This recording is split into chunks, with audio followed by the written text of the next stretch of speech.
بسم اللہ الرحمن الرحیم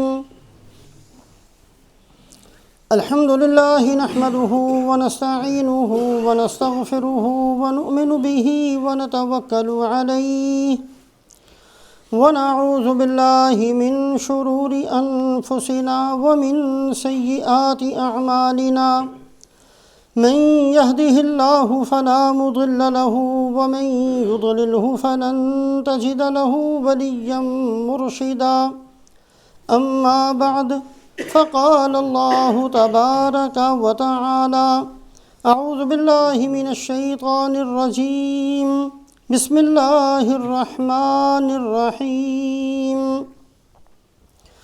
وَأَقْسَمُوا بِاللَّهِ جَهْدَ أَيْمَانِهِمْ لَئِنْ أَمَرْتَهُمْ لَيَخْرُجُنَّ قُلْ لَا تُقْسِمُوا طَاعَةٌ مَعْرُوفَةٌ إِنَّ اللَّهَ خَبِيرٌ بِمَا تَعْمَلُونَ وَأَطِيعُوا اللَّهَ وَأَطِيعُوا الرَّسُولَ فَإِن تَوَلَّوْا فَإِنَّمَا عَلَيْهِ مَا حُمِّلَ وَعَلَيْكُمْ مَا حُمِّلْتُمْ وَإِن تُطِيعُوهُ تَهْتَدُوا وَمَا عَلَى الرَّسُولِ إِلَّا الْبَلَاغُ الْمُبِينُ وعن جابر رضي الله تعالى عنه قال قالوا يا رسول الله أحرقتنا نبال سقيف فادعوا الله عليهم فقال اللهم اهد سقيفا۔ ایک معمولی اور ایک ادنا مسلمان ہونے کی حیثیت سے ہم سب اس بات کو جانتے ہیں کہ اللہ رب العزت نے رحمت للعالمین حضرت محمد صلی اللہ علیہ وسلم کو اتنی بڑی عظمت، اتنی اونچی شان نصیب فرمائی کہ سب سے زیادہ رسول پاک علیہ الصلاۃ کا ذکر آج تک اس زمین پر کیا گیا۔ آپ ابھی دنیا میں تشریف نہیں لائے تھے، صدیاں باقی تھیں، آپ صلی اللہ علیہ وسلم کا ذکر مبارک شروع ہوا اور آج تک مختلف انداز سے رسول پاک علیہ السلام کی مبارک زندگی کو بیان کیا جاتا ہے، اور آپ صلی اللہ علیہ وسلم کی سیرت اور آپ کی عظمت اور آپ کا مقام اور آپ کی شان کی تکمیل قیامت والے دن ہوگی۔ اس لیے کہ دنیا کے اندر جب بھی رسول پاک علیہ السلام کی عظمت کو بیان کیا گیا، کسی نے سنا، کسی نے نہیں سنا، کسی نے سمجھا، کسی نے نہیں سمجھا، کسی نے مانا، کسی نے نہیں مانا، لیکن قیامت والے دن اولین آخرین ساری کی ساری انسانیت، سارے کے سارے جن اور سارے کے سارے فرشتے اور تمام کی تمام مخلوقات رسول پاک علیہ السلام کی عظمت کو سنیں گے بھی اور مانیں گے بھی۔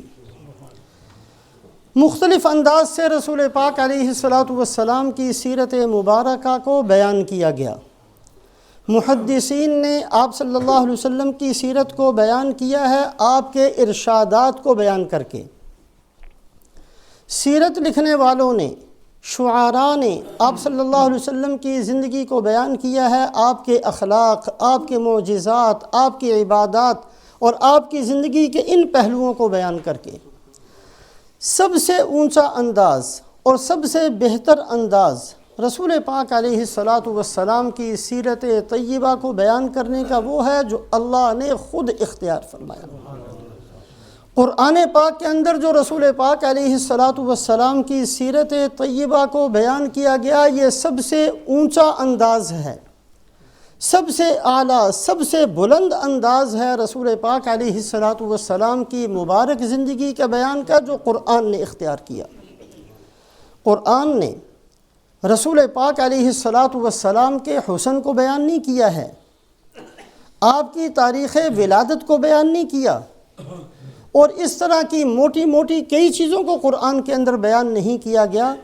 آپ صلی اللہ علیہ وسلم کی سیرت کے ان پہلوؤں کو بیان کیا گیا جو مقاصد نبوت میں داخل تھے۔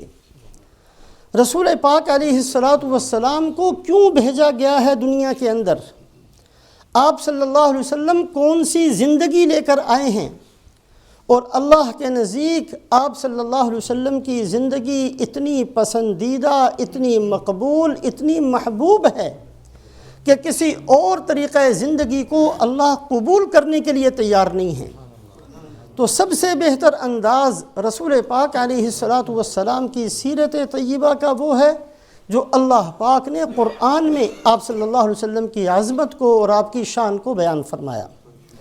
بہت سے پہلو ہیں جو قرآن کے اندر آپ صلی اللہ علیہ وسلم کی سیرت طیبہ کے بیان کیے گئے ہیں۔ آج کی اس مختصر سی مجلس کے اندر رسول پاک علیہ الصلاۃ والسلام کی مبارک سیرت کا ایک بہت ہی عجیب قسم کا پہلو،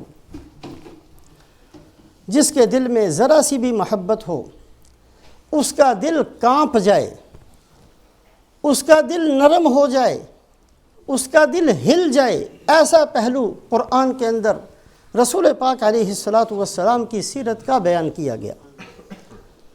اور وہ پہلو یہ ہے کہ آپ صلی اللہ علیہ وسلم کے قلب مبارک میں کتنی بے چینی ہوتی تھی اور کتنی پریشانی بڑھ جایا کرتی تھی آپ صلی اللہ علیہ وسلم کی، اور رسول پاک علیہ الصلاۃ والسلام کے غموں میں کتنا اضافہ ہو جایا کرتا تھا جب آپ صلی اللہ علیہ وسلم انسانوں کو دیکھتے کہ وہ جہنم کا ایندھن بنتے چلے جا رہے ہیں۔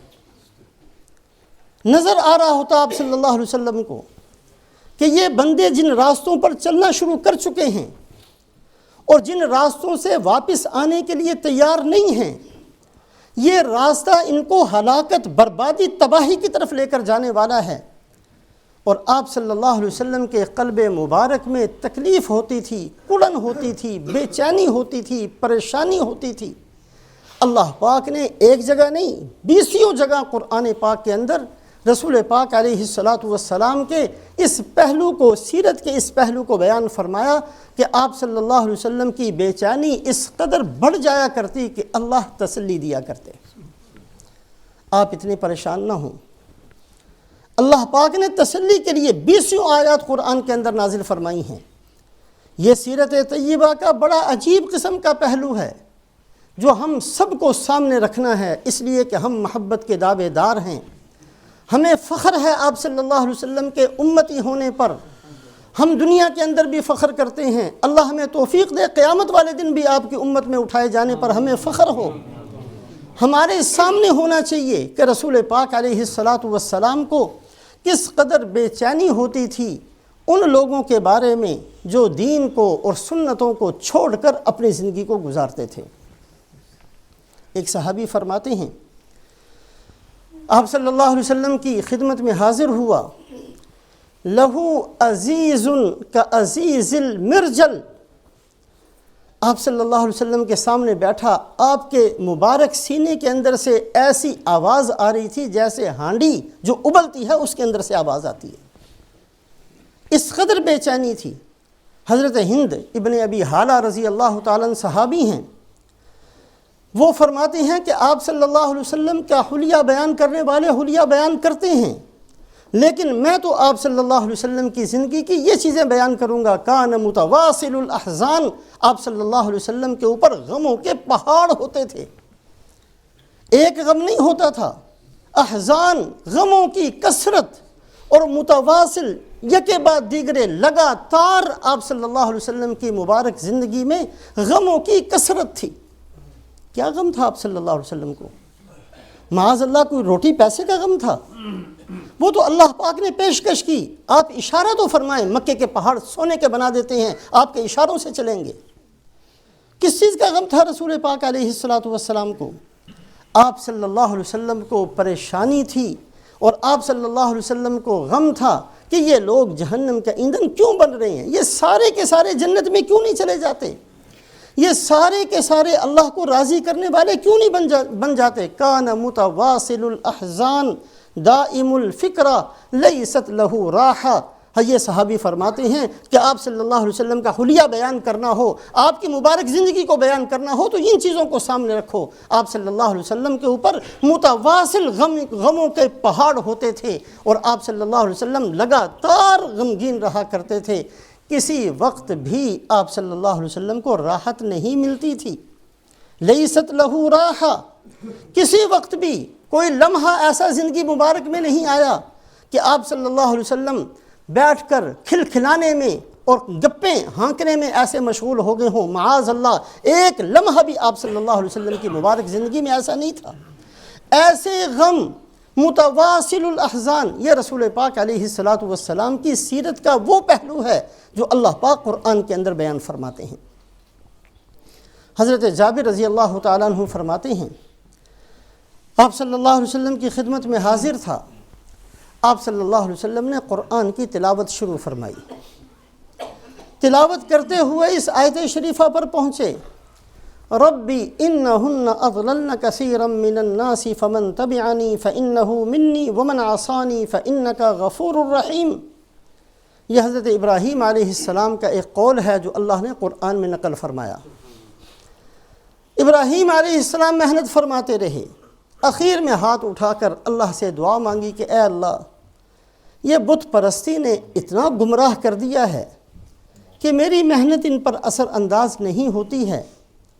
اے اللہ، ان میں سے جو میری فرما برداری کرنے والے ہیں آپ ان کو جانتے ہیں، جنہوں نے نہیں کی ہے اللہ ان کے ساتھ بھی کوئی رحم کا معاملہ فرما دے۔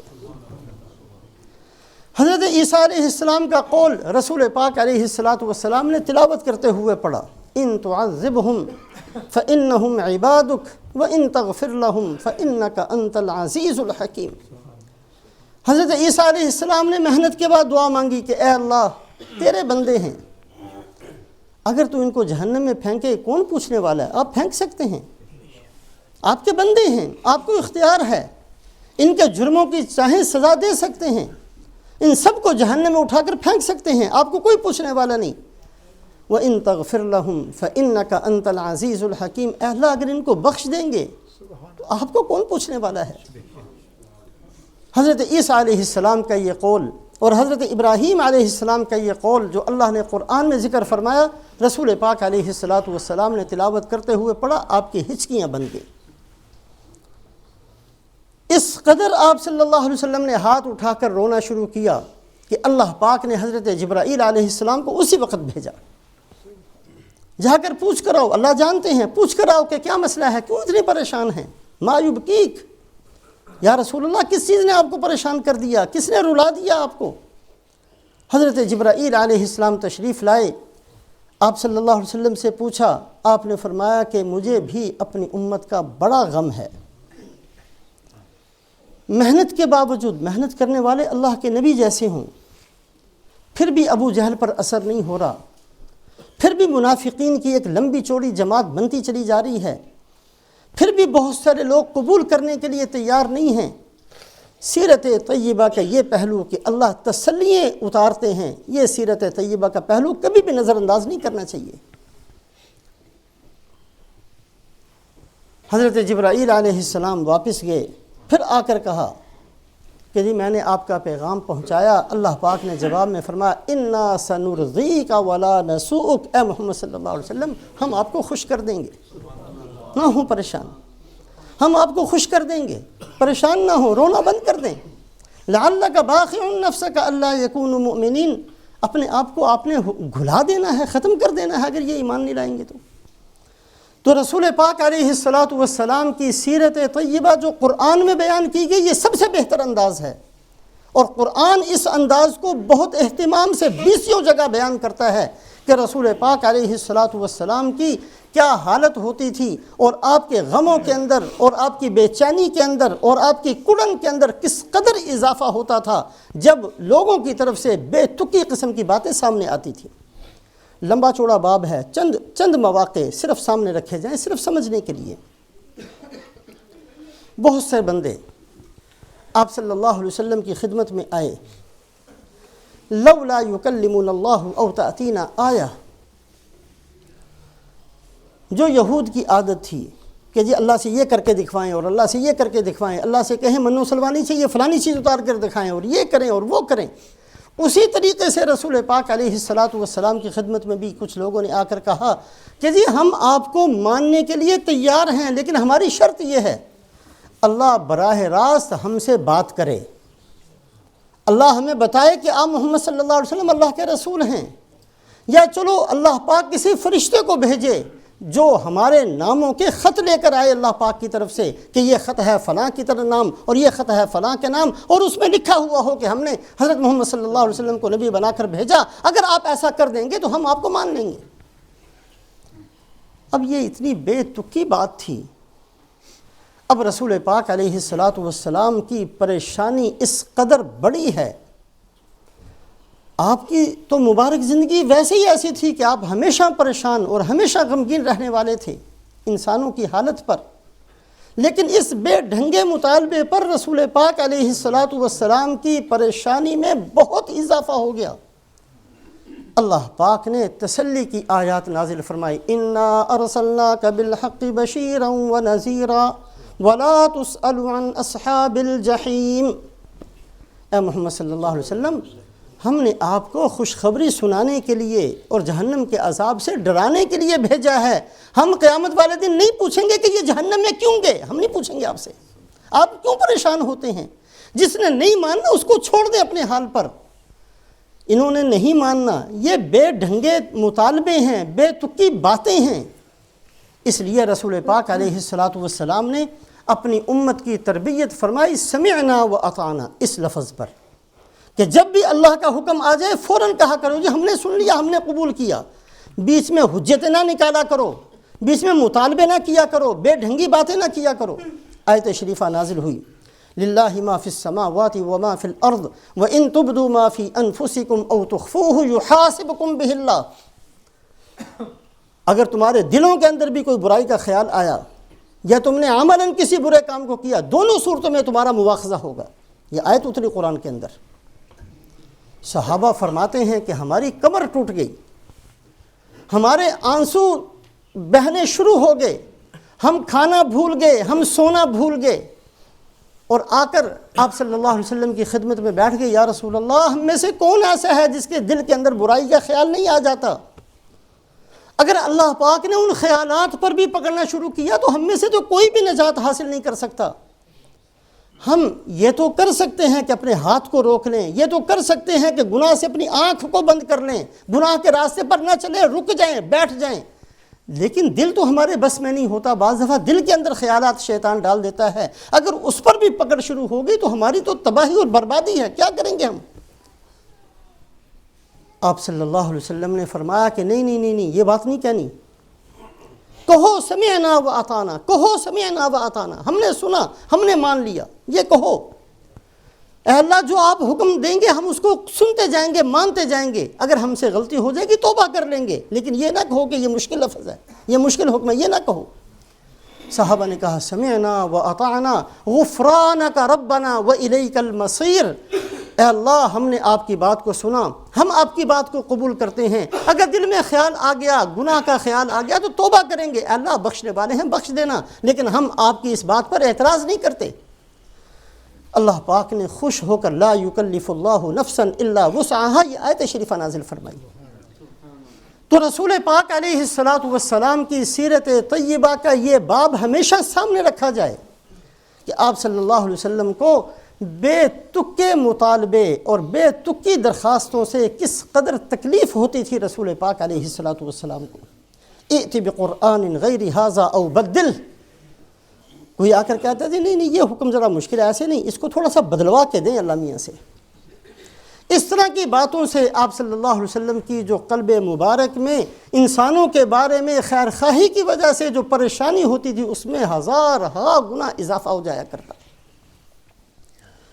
ایک اور دوسری بری عادت جو بعض لوگ اختیار کرتے تھے اور جس کی وجہ سے رسول پاک علیہ الصلاۃ والسلام کی پریشانی اور بڑھ جایا کرتی تھی، جتنے انبیاء علیہم الصلوات و تسلیمات دنیا میں تشریف لائے پہلی بات فرماتے تھے ان اعبدوا اللہ واتقوہ واطیعون، اے انسانوں تمہاری کامیابی کا راستہ یہ ہے صرف اللہ کی عبادت کرو، صرف اللہ سے ڈرو اور میرا ہی اتباع کرو، کسی اور کا نہیں۔ ہر نبی نے آ کر یہ دعوت دی صرف میرا ہی اتباع کرو، اس لیے کہ نبی ہی مکمل کامیابی کی ضمانت ہوتے ہیں، مکمل کامیابی کا وعدہ نبی ہی فرمایا کرتے ہیں۔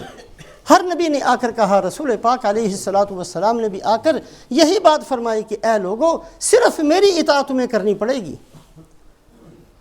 جنہوں نے نہیں کرنا ہوتا خوے بدرا بہانہ بسیار، جنہوں نے نہیں کرنا ہوتا برے لوگوں کو بہانے بتھیرے مل جاتے ہیں۔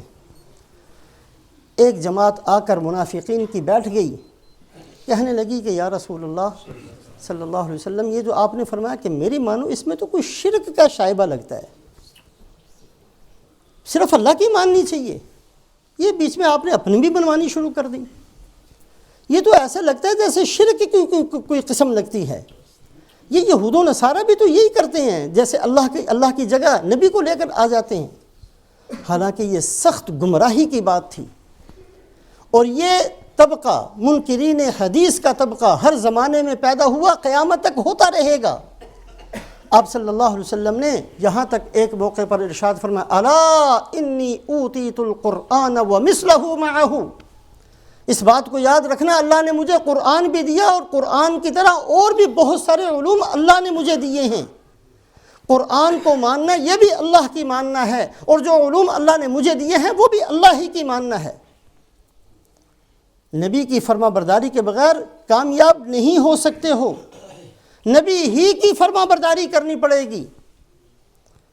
اور آپ نے فرمایا کہ ایک زمانہ آئے گا، یوشک رجل شبعان علی عریکتہ یقول علیکم بہذا القرآن، کوئی بدبخت ایسے پیدا ہوں گے اس امت کے اندر جو اپنی مسحریوں پر بیٹھ کر لوگوں سے کہیں گے، او لوگو اس قرآن کو پکڑ لو، اسی پر عمل کرو، اس میں جو حلال ہے اس کو حلال سمجھو، جو حرام ہے اس کو حرام سمجھو۔ یاد رکھو کہ جیسے اللہ نے حرام کیا وہ حرام ہو جاتی ہے، اسی طریقے سے محمد الرسول اللہ صلی اللہ علیہ وسلم کسی چیز کو حرام کہیں وہ بھی حرام ہو جاتی ہے۔ اس پر اللہ پاک نے تسلی کے لیے آیت شریفہ نازل فرمائی، من یطع الرسول فقد اطاع اللہ۔ ایسی بیہودہ باتیں نہ کرو، یہاں شرک، یہ شرک نہیں ہے، یہ عین ہدایت ہے۔ جس نے ہمارے نبی کی اطاعت کی اس نے اللہ ہی کی اطاعت کی۔ من یطع الرسول فقد اطاع اللہ ومن تولی فما ارسلناک علیہم حفیظا۔ اے محمد صلی اللہ علیہ وسلم صاف صاف ان کو فرما دیجئے کہ جو اس بات کو نہیں مانے گا، اللہ پاک نے آپ کو ان کا ذمہ دار بنا کر نہیں بھیجا۔ یہ آپ کی ذمہ داری نہیں ہے کہ آپ ان کو جہنم میں سے نکال لیں، جس نے جانا ہے جانے دیں اس کو جہنم میں۔ اللہ پاک نے تسلی کے لیے رسول پاک علیہ الصلوۃ والسلام کی پریشانی کو کم کرنے کے لیے یہ آیت شریفہ نازل فرمائی۔ مشرکین مکہ کبھی کبھی مذاق کے طور پر آ کر یہ کہا کرتے، جس عذاب سے آپ ہمیں ڈرا رہے ہیں لا کے تو دکھائیں۔ اذ قالوا اللہم ان کان ھذا ھو الحق من عندک فامطر علینا حجارۃ من السماء او ائتنا بعذاب علیم۔ بڑے دعوے ہیں آپ کو کہ آپ اللہ کے نبی ہیں، اگر واقعتاً آپ اللہ کے نبی ہیں کہیں اللہ پاک سے ہمارے اوپر پتھروں کی بارش برسا دے، ہمارے اوپر بہت بڑا کوئی عذاب بھیج دے۔ اب رسول پاک علیہ الصلوۃ والسلام کو بہت تکلیف ہوتی ان چیزوں سے۔ آپ تو خیر خواہ ہیں، ایک آدمی زہر کا پیالہ منہ کو لگائے ہوئے ہے اور دوسرے کو پتہ ہے کہ یہ زہر پی رہا ہے، یہ مر جائے گا، وہ اس سے چھیننا چاہتا ہے اور وہ کہتا ہے کہ جی نہیں میں نے نہیں یہ پیالہ چھوڑنا، پہلے آپ ثابت کریں کہ آپ جو ہیں وہ میرے خیر خواہ ہیں، پہلے دلیل لے کر آئیں، پہلے اللہ میں ایسے کہیں کہ مجھے کہیں کہ یہ میرا خیر خواہ۔ کیسا بے تکا آدمی ہے۔ اسی طریقے سے رسول پاک علیہ الصلوۃ والسلام کی پریشانی بہت بڑھ جایا کرتی، آپ کی پریشانی میں بہت اضافہ ہو جاتا ہے۔ ایک نہیں ہے، 20 مقامات ایسے ہیں کہ رسول پاک علیہ الصلوۃ والسلام کی پریشانی بہت بڑھ گئی، آپ کی کڑن، آپ کی بے چینی میں بہت اضافہ ہو گیا جب اس قسم کی باتیں کی۔ اذ قالوا اللہم ان کان ھذا ھو الحق من عندک فامطر علینا حجارۃ من السماء او ائتنا بعذاب علیم۔ اللہ نے جواب کیا دیا؟ آپ صلی اللہ علیہ وسلم کی تسلی، اللہ پاک کو کتنی عزیز، کتنا اللہ پاک اہتمام فرماتے ہیں۔ جواب دیا، ما کان اللہ لیعذبہم وانت فیہم وما کان اللہ معذبہم وہم یستغفرون۔ اے محمد صلی اللہ علیہ وسلم، یہ جو بار بار عذاب کا مطالبہ کرتے ہیں واقعتاً یہ اس کے مستحق ہیں کہ ان کے اوپر پتھر برسا دیے جائیں، لیکن ہم طے کر چکے ہیں کہ جب تک آپ زمین پر ہوں گے نہیں دیں گے زمین والوں کو عذاب، یہ آپ ہی کی برکت سے بچے ہوئے ہیں، یہ آپ ہی کے وجود کی برکت ہے کہ یہ ساری زمین عذاب سے بچی ہوئی ہے، یہ کفر کے باوجود بچے ہوئے ہیں، یہ شرک کے باوجود بچے ہوئے ہیں، یہ اللہ کی نافرمانیوں کے باوجود بچے ہوئے ہیں، یہ آپ ہی کی برکت سے ہے، ورنہ ان کے اعمال یقیناً اس کے مستحق ہیں کہ ان کے اوپر پتھر برسا دیے جائیں۔ رسول پاک علیہ السلام کی پریشانی بہت بڑھ جاتی تھی۔ یہ بات بار بار سامنے رکھیں کہ سیرت طیبہ کا سب سے اونچا انداز وہ ہے جو اللہ کے قرآن نے اختیار کیا ہے۔ آپ صلی اللہ علیہ وسلم کی سیرت کو جو سب سے بہتر انداز سے بیان کیا گیا وہ اللہ خود بیان فرماتے ہیں۔ رسول پاک علیہ السلام کی آنکھوں کا حسن کیا تھا وہ قرآن نے بیان نہیں کیا ہے۔ آنکھوں کا استعمال کیسا ہونا چاہیے یہ قرآن بیان کرتا ہے۔ ایک آدمی کو نہیں پتا کہ آپ صلی اللہ علیہ وسلم کی مبارک آنکھیں کیسی تھیں، آپ کے مبارک بال کیسے تھے، لیکن اس کو یہ پتا ہے کہ رسول پاک علیہ السلام نے آنکھوں کے استعمال کا طریقہ کیا بتایا اور وہ اس پر عمل کر رہا ہے، وہ سیدھا جنت میں چلا جائے گا۔ ایک آدمی جانتا ہے آپ صلی اللہ علیہ وسلم کے حسن کو، لیکن اس کی آنکھیں اپنی مرضی کے مطابق چلتی ہیں، یہ ناکامی کے راستوں پر چل رہا ہے۔ سیرت کا مطلب یہ نہیں ہے کہ صرف آپ صلی اللہ علیہ وسلم کے حسن کو بیان کر دیا جائے اور آپ کے کمالات کو بیان کر دیا جائے۔ قرآن کا انداز مقصد نبوت کو بیان کرنا ہے۔ آپ صلی اللہ علیہ وسلم اتنی عظمت والے دنیا میں تشریف کیوں لائے تھے؟ اس لیے لائے تھے کہ اے لوگوں اس زندگی کو اختیار کرو۔ آپ صلی اللہ علیہ وسلم دنیا میں آ کر فقر و فاقہ کو اس لیے برداشت فرماتے ہیں، آپ صلی اللہ علیہ وسلم کے پیٹ مبارک پر پتھر اس لیے بندھتے ہیں، آپ کے دندان مبارک اس لیے شہید ہوتے ہیں، آپ کی بیٹی کے ہاتھوں میں گٹے اس لیے پڑتے ہیں اور آپ کے نواسے اس لیے شہید ہوتے ہیں کہ یہ دین امت کے اندر آ جائے، یہ دین انسانوں کے اندر آ جائے، ان کی راتوں کے اندر آ جائے، ان کے کاروبار کے اندر آ جائے۔ یہ وہ انداز ہے سیرت کے بیان کرنے کا، قرآن پاک کا انداز۔ تو رسول پاک علیہ السلام کے سیرت طیبہ کے بہت سے پہلو جو قرآن نے بیان کیے ہیں، ایک پہلو یہ بھی ہے کہ آپ صلی اللہ علیہ وسلم کی پریشانی، آپ کی کڑن، آپ کا غم بہت بڑھ جایا کرتا تھا جب آپ صلی اللہ علیہ وسلم یہ دیکھتے کہ یہ لوگ گمراہی کے راستے پر چلتے ہوئے جہنم کی طرف بھاگتے چلے جا رہے ہیں۔ یہ وہ سیرت کا پہلو، اور اللہ پاک تسلی کی آیات نازل فرماتے ہیں۔ اِنَّكَ لَا تُسْمِعُ الْمَوْتَىٰ، اے محمد صلی اللہ علیہ وسلم مردوں کو تھوڑی سنایا جاتا ہے، نہیں سننا چاہتے کیوں پریشان ہوتے ہیں؟ اِنَّمَا تُنذِرُ مَنِ اتَّبَعَ الذِّكْرَ وَخَشِيَ الرَّحْمَٰنَ بِالْغَيْبِ، آپ کی باتوں سے نفع اسی کو ہوگا جو اللہ سے ڈرنے والا ہوگا، ہر ایک کو تھوڑی ہوگا آپ کی باتوں سے نفع۔ ایک نہیں 20 آیات شریفہ اللہ پاک تسلی کی نازل فرمایا کرتے تھے، اس لیے کہ رسول پاک علیہ السلام کے قلب مبارک میں تکلیف اور کڑن اور بے چینی بہت بڑھ جایا کرتی۔ آپ صلی اللہ علیہ وسلم کی پریشانی کیوں بڑھتی تھی؟ دو چیزیں سامنے رکھیں۔ ایک تو اس لیے کہ اللہ پاک نے انبیاء علیہم الصلوات و تسلیمات کا طبقہ، پوری کی پوری نبیوں کی جماعت، یہ مقدس جماعت ہے ہی ایسی، اللہ نے بنائی ایسی ہے کہ ان کے دل کے اندر رحم کا مادہ سب سے زیادہ اللہ کی طرف سے رکھا جاتا ہے۔ انبیاء بہت رحیم ہوتے ہیں، بڑے مہربان ہوتے ہیں۔ حضرت ابراہیم علیہ السلام کا قصہ قرآن کے اندر موجود ہے۔ 100 سال سے اوپر عمر ہو گئی، اولاد نہیں ہے، دعا کرتے ہیں کہ اللہ اولاد نصیب فرما۔ اللہ پاک فرشتوں کو بھیجتے ہیں، جو فرشتے خوشخبری آ کر سناتے ہیں انہی فرشتوں کے ذمے ہے کہ خوشخبری سنانا اور پھر جا کر قوم لوط کو تباہ کر دینا۔ وہی فرشتے 2 کام لے کر آئے۔ ابراہیم علیہ السلام کو خوشخبری سنانی ہے کہ اللہ تمہیں بیٹا دیں گے، اور بیٹا بھی ایسا ہوگا جو نبی بنایا جائے گا، اور اس کی اولاد کے اندر بھی بیٹا ہوگا، اس کو بھی نبوت دیں گے۔ یہ ساری خوشخبری ہیں حضرت ابراہیم علیہ السلام کو سنانا، اور سنانے کے بعد پھر قوم لوط کے پاس جانا، ان کی زمین کو آسمان تک لے جا کر اوندا کر کے پھینک دینا۔ وہ نبی کی بات کو ماننے والے نہیں ہیں۔ دونوں کام اس فرشتوں کی جماعت کے ذمے۔ اب یہ فرشتے پہنچے، حضرت ابراہیم علیہ السلام کو آ کر خوشخبری سنائی، کھانا لے کر آئے، انہوں نے کھانا نہیں کھایا، یہ سمجھے کہ پتہ نہیں یہ کوئی میرے دشمن نہ ہوں، پریشان ہوئے۔ انہوں نے کہا جی آپ پریشان نہ ہوں، ہم فرشتے ہیں، ہمارے ذمے آپ کو خوشخبری سنانا تھا، اور اب ہم نے قوم لوط کو تباہ کرنے کے لیے جانا ہے۔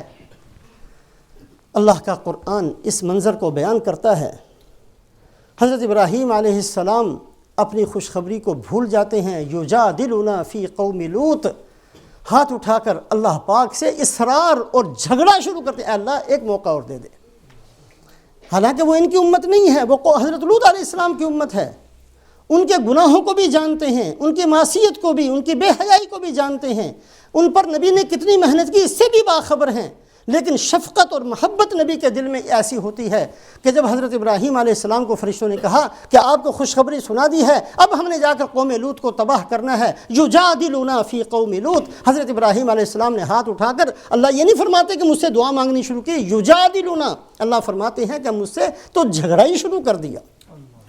اتنا اصرار نہیں، اللہ ایک موقع اور، اے اللہ پھر دے دے ایک موقع، اے اللہ پھر موقع دے دے، ایسا اصرار ابراہیم، یہ شفقت ہے، یہ انسانیت پر مہربانی ہے، یہ خیر خواہی کا وہ جذبہ ہے جو نبیوں کے دلوں میں ہوتا ہے۔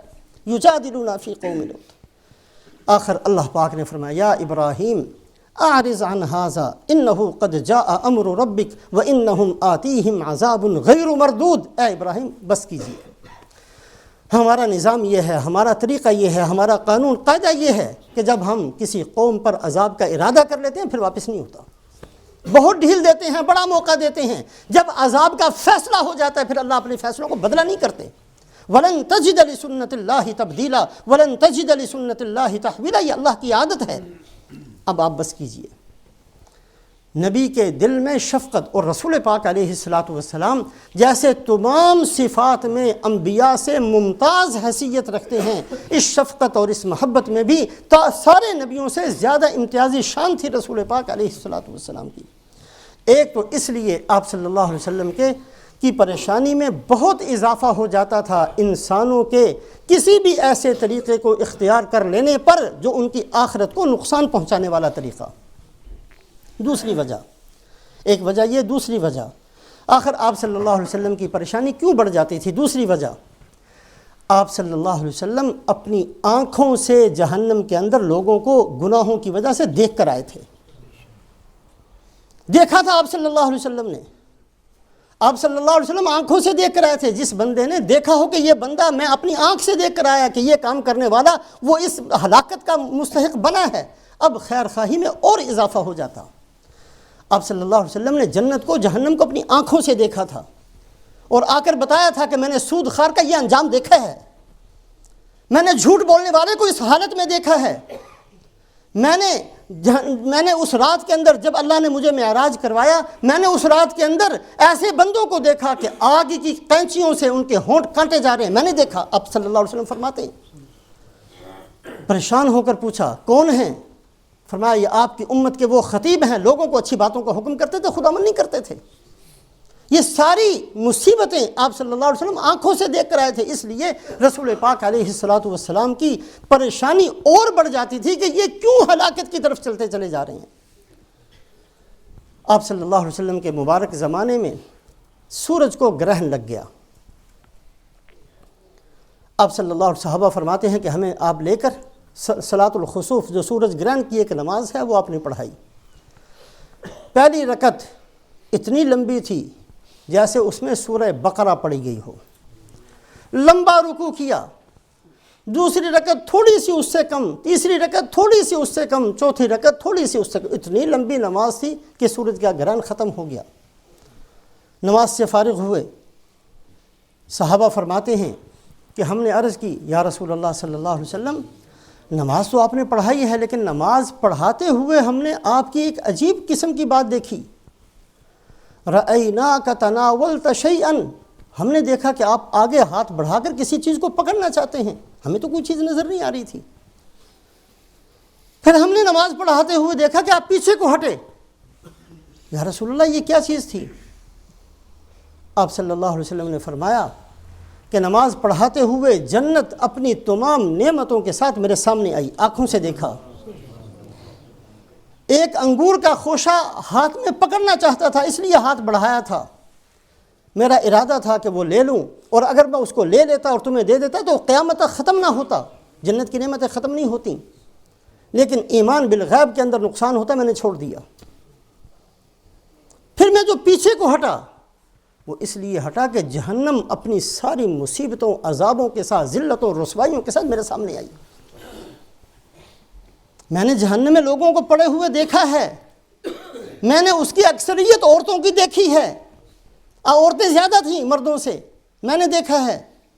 آپ صلی اللہ علیہ وسلم نے فرمایا اور میں نے اس جہنم کے اندر صاحب محجن کو دیکھا، یہ عرب کے اندر ایک بندہ تھا، محجن کہتے ہیں عصا، لاٹھی، اور ایسی لاٹھی جس کے اندر کانٹے سے میخیں یا کانٹے اس کے اندر لگا دیے گئے ہوں۔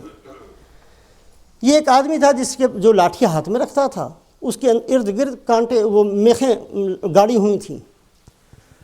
حج کے زمانے میں لوگوں کے قافلوں کے اندر سے گزرتا اور ادھر ادھر دیکھتا کہ لوگ غافل ہیں تو کسی کی کوئی چیز اس میخ کے ساتھ لگا کر آگے چلا جاتا۔ اگر کسی نے او بھائی میرا یہ فلانا سامان لے گیا، او اچھا مجھے پتہ نہیں چلا یار اس میخ کے ساتھ اڑ گیا تھا، اس لیے وہ واپس کر دیتا۔ دال لگ گیا تو لگ گیا، نہیں لگ گیا تو نہ صحیح۔ یہ اس کی عادت تھی۔ آج بھی فراڈ کے بہت سارے طریقے ہیں، ہر زمانے کے اندر ہوتے ہیں۔